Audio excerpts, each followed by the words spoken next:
Ugaasoti wal jala yaatu. Hoggaa dhufu ijoollee jeeni ugaasni dubireessa wahiiti. Maal isaa maal akkana nu yayyaamasa jetteeni garte.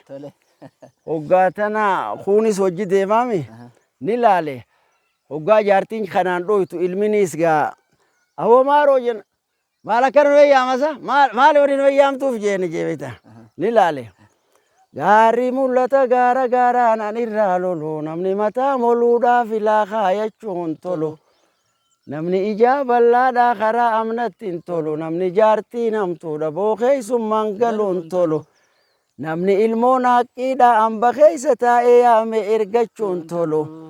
Yaa nama jaartii namtuudha kan ilmoon baalageedha qicichaa lammiiti yaa rabbummaan si haa tolu. Karra jala dabre jedha.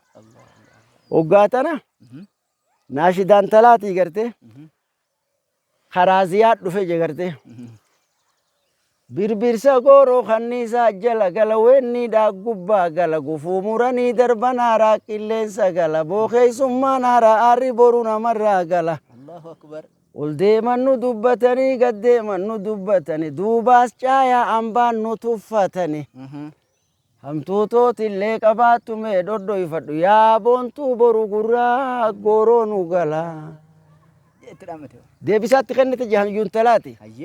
Dhuguma birbirsa gooroo kanniisaa jala gala weenniidhaa gubbaa gala gufuu muranii darban haaraa qilleensa gala keessummaan haaraa aarri boru namarraa gala. Harkaanii wayi jira burreen elema jira bookanniisaan ulu jira keessummaan haasoysiisi muummee dhufee si biraan jira goromii 50 jeeni jebo. Akkasitti ugaastichi ballisi karra jeeni goromii 50 akkasitti. Kenneefi akkasitti boo biraa kute jee obboleessu.